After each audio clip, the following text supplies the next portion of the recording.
You nak makan, you makan yang ini sahaja. Ni, yang blend. If you nak blend, jangan blend yang hijau tu. Yang hijau tu you masukkan kemudian macam ni. Jangan buang. Sebab serai sampai batang hijau dia tu wangi.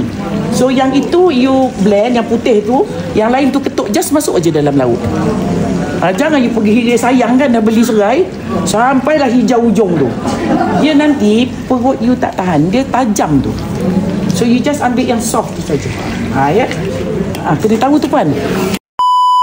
Assalamualaikum, hai semua viewers. Okey, hari ni Kak Zaidah nak share resepi berendang tumis. Ayam seperti biasa Kak Zaidah goreng bersama dengan sedikit garam dan kunyit, tetapi tidak garing. Macam ni. Ni goreng garam dan kunyit. Dia tak garing ya puan, tapi dia masak. Alright. Pertama sekali kita dah nak mula panaskan minyak di kuali. Alright, first sekali kita nak tumis ni dulu. Daun kunyit, serai, lengkuas dan juga daun limau. Semua sekali kita nak masukkan dalam ni.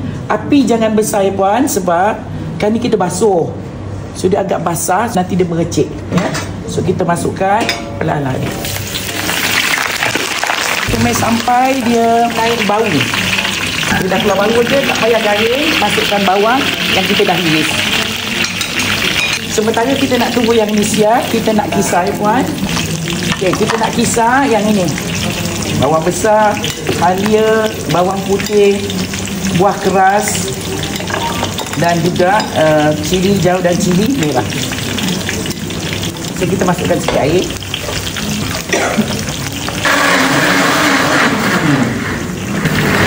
Dah ada sikit-sikit brown, dah cukup, tak payah lama sangat. Nanti dia dah jadi bawang goreng pula. Ya, okey. So kita nak masukkan yang kita kisarkan. Kita nak tumis yang kita dah blend ni tadi, cili merah, cili hijau, buah keras, bawang besar, halia dan bawang putih. Kita tumis sampai dia garing ya, atau sampai dia pecah minyak. Okey, kita nak masukkan sedikit air daripada blender ni tadi. Kak Zaidah nak masukkan air asam jawa. Saya beli asam jawa, saya perah sendiri. Saya tak pakai yang instant ni. Yang kalau you pakai yang instant tu, dia masam sangat. So you kena pandai agak lah. Kunyit. Saya pakai kunyit serbuk ya. Okey. Yang ini bukan rendang. Dia seakan-akan rendang, tapi bukan rendang. Sebab itu saya tak letak kerisik. Kalau saya letak kerisik, dia dah jadi rendang betul. Kalau rendang betul, biasanya serai di blend. Semua bahan di blend, tidak ada diketuk. Kalau ada pun serai lebihan baru dimasuk. Jadi Kak Zaidah masukkan garam dulu ya. Saya masukkan garam. Lauk ni kena ada sedikit manis. Sikit, tak payah banyak. Ya, sikit je. Kak Zaidah jangan masak letak gula tau. Tetapi lauk ni perlu ada rasa gula. Saya pakai gula merah. Sikit je saya letak dulu. Kalau tak cukup nanti baru kita tambah ya. Saya masuk gula merah. Okey, kita nak masukkan ayam ya. Ayam hari ni Kak Zaidah potong 12. You all jangan risau. You all dapat makan besar. Ya. Okey, kita nak balik-balikkan sebentar. Kak Zaidah balik-balikkan sekejap ya. Okey, kita nak masukkan santan.